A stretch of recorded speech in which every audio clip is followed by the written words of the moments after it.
Hello and welcome to the VRChat video on mesh optimization. If you've already watched the dynamic bone optimization video, you'll kind of have a clue into what we're working on here. But basically, let's take a look at this model and see some problems with it, which if you're experienced with making models, you may already see the issue. Each one of these objects here that you can see in Unity is a separate skinned mesh renderer.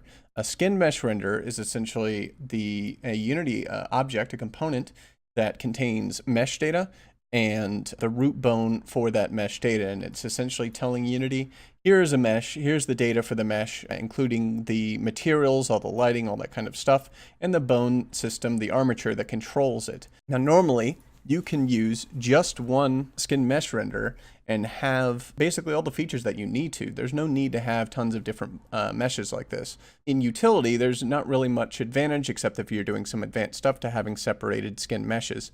As a secondary aside, each additional skin mesh renderer causes two different problems. First off, each skin mesh renderer has its own number of materials attached to it, which incurs draw calls, which are essentially time that your processor or CPU spends telling your graphics card or your GPU, hey, draw this with this information, with these textures, with these meshes in this position as determined by the armature. Essentially, it is an operation that takes time. And time is not something you really have much of when you are working in virtual reality. You have to push 90 frames per second versus the standard 60 that most are used to for PC games. So we want to try and optimize as much as possible to allow for more people to be in the room before things start to get a little bit laggy. So merging meshes is extremely easy. All you need to do is have Blender, which you probably already have if you have any experience importing models. So let's go ahead and move over to Blender and take a look at how to merge these with pretty much one button press. So here I am in Blender. I have already done part of the import process, but I wanted to stop here to show you exactly what's going on. So I'm using Cat's Blender plugin, which if you don't have, I strongly suggest getting. It is an open source MIT licensed piece of software that is a plugin for Blender that allows users to import models into VRChat a lot more easily. It was created by VRChat users, for VRChat users, so it is made specifically for this purpose. I strongly encourage you to get this software. It's free and open source, as mentioned before, so you can check out the link either in the documentation you found this video at or in the description below to find a link to Cat's Blender plugin. So first off, I have just clicked on the import model button and imported this FBX, and this is the default stuff that it comes in with. Merging meshes is exceedingly easy, but I'm going to show you how to do it manually just in case. You can see here that each one of these objects is a separate mesh, so if I say select the hair mesh here and I hit tab, which brings me into edit mode, you can see that all the different quads here are only highlighting the hair.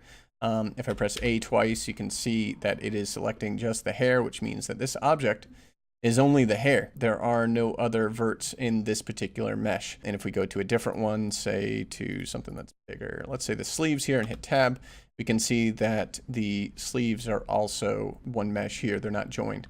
So super easy way of joining the meshes is just selecting two of them. Let's choose the body, yep, and the hair from before.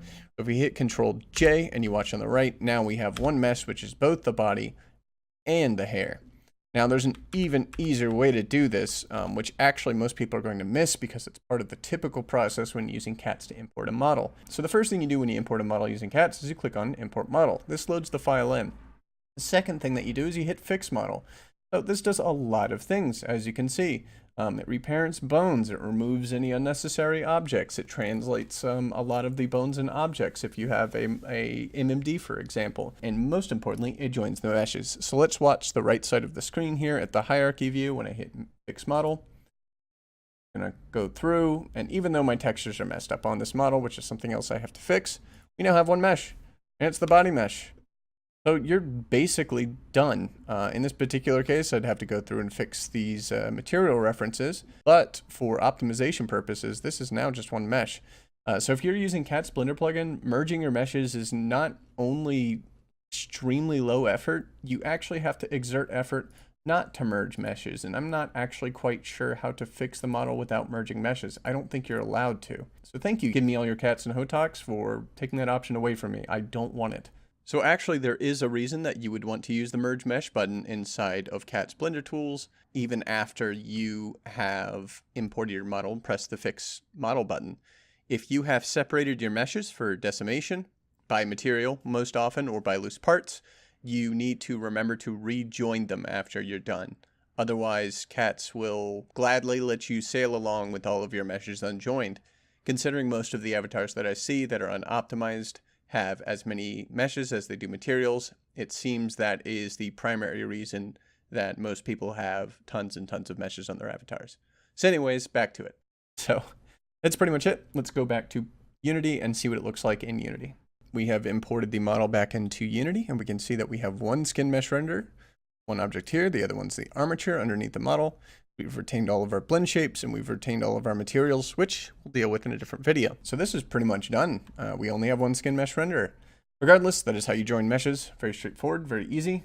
We'll see you in the next video.